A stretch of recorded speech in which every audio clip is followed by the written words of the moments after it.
This knocks once and is answered by four. We that fail.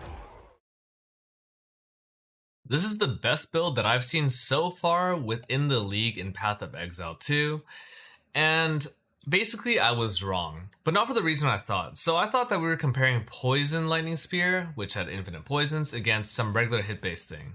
But this build actually uses Tangle Tongue, which people kept pitching, and I was really confused why. But the thing is, the spear doesn't actually do what you think that it does. So it says Fork's critical hits, and I always thought, well, okay, it adds Fork, that's, great and everything. But that's actually not what it means. What this actually means is that it rolls your critical strike chance twice. If it rolls successfully the first time, great, you've crit. If it rolls successfully again, it basically doubles your critical damage. Your crit multi gets doubled. That is absolutely insane considering how easy it is to get crit multi on this, and especially because it's a 24 base crit spear. I was able to pivot my character into this really easily because a lot of the scaling on that poison spear is very similar to this. So I just took some advice of, Twitch chat, and let's go over some stuff in detail. I think there's some pretty cool tech I put into this POV. So first things first, I want to talk about the spear that I'm using. So I'm using a 1-socket spear with rage gain on hit. First thing to note, that rune, that crit damage bonus, that's multiplicative with all the other crit damage. So that's not like, the crit multi that you see on the tree. That's increased crit damage bonus. This is 2 crit damage bonus. So I think this is just a clean 12% multiplier, if assuming I'm crit capped, and there's some conditionals that aren't being put into POV. The second thing is that rage gain on hit. So the only other source of rage generation I have usually is this Orb of Storm's Font of Rage.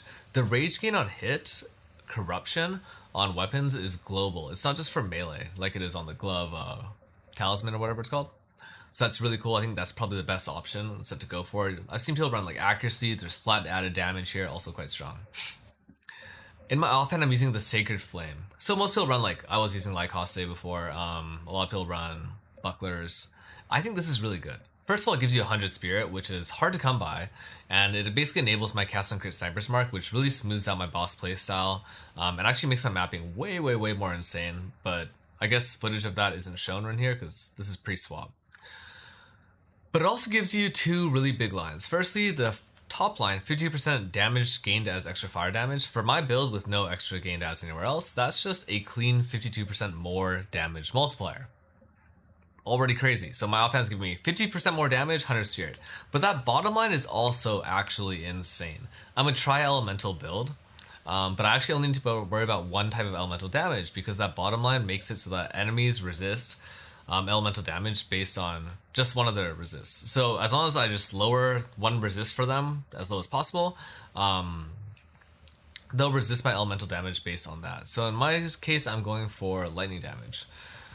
I also happen to have a lot of lightning damage just in general on my gear and stuff, so I've tended to opt for that. It might not be correct overall to go for these nodes because they're like 1.5s and stuff, but having penetration is really good and the crit chance will be really strong as well. Really crazy thing, it'll probably get more expensive. I'm still using Insignia. I just refuse to drop this at this point because my clear is so good, the damage is so good. I think Tailwind is non-negotiable. And High Desire is just... it's so dumb. Just free acrobatics, honestly, for this is crazy. My gloves, I'm able to switch these out because I don't need Plague Finger anymore. So I'm able to get 3 good offensive mods on prefix. These are actually fairly cheap. I bought these for like 30 chaos. And then suffixes, I just like slammed. Ideally, I would get like Life Leech and maybe consider taking the Life Leech on the Ascendancy because this does come with one, I guess, slight downside, you might call it, of like turning a bit of your mana cost and life cost. I don't think it's actually bad at all, but being able to leech that would be cool.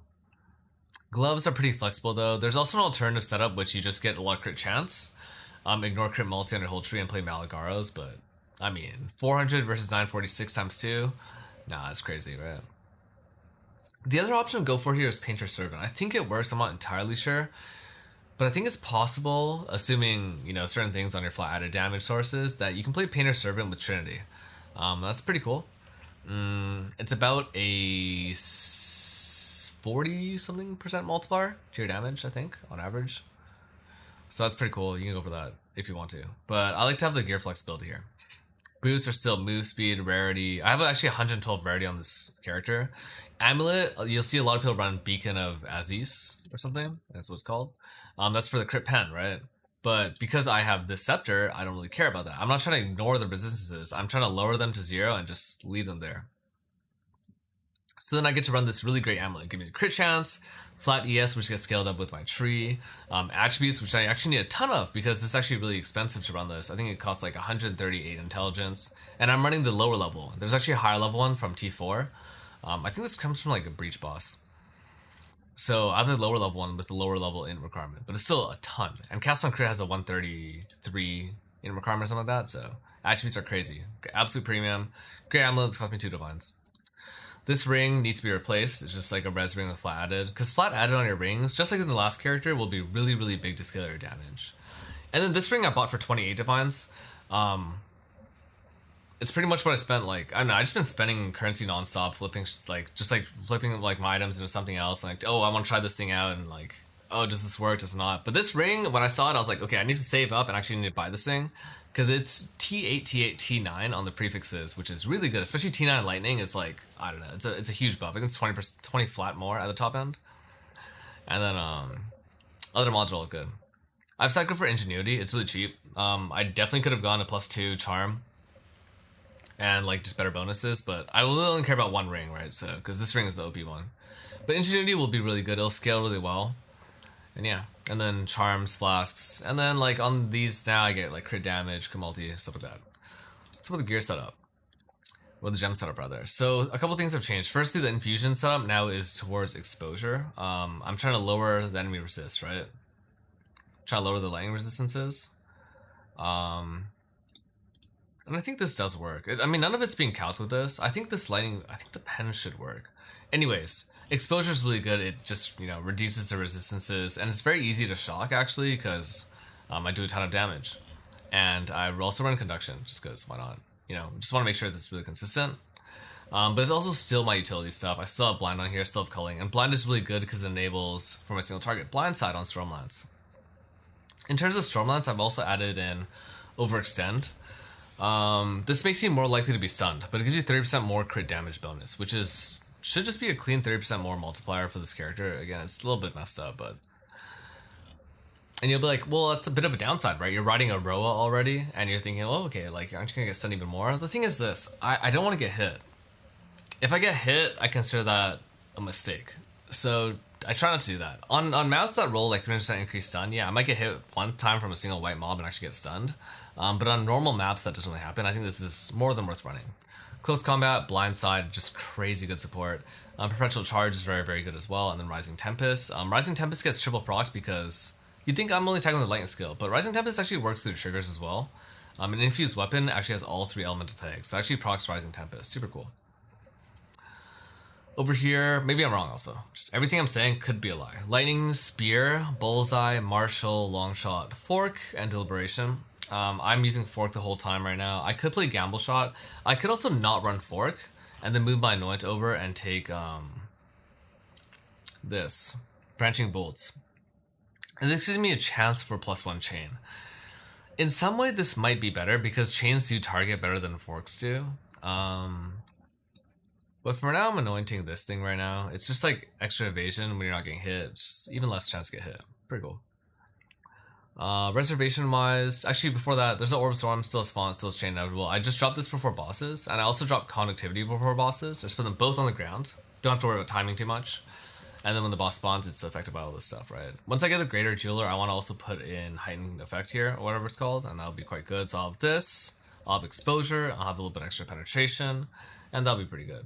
I could also put Strip Away, I guess, on my Infusion, but I don't think I'll do that.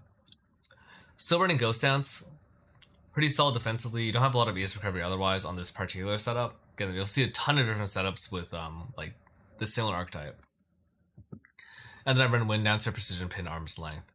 I put in Cock Snipers. This has made it really nice. It's just a full 1 button. I run 1 button for clear, 1 button for a single target. It's just amazing for clear because cast on crit, when you overkill mobs by like, you know, 300-400% of their health, it generates a lot of energy, even with like, you know, no quality and whatever.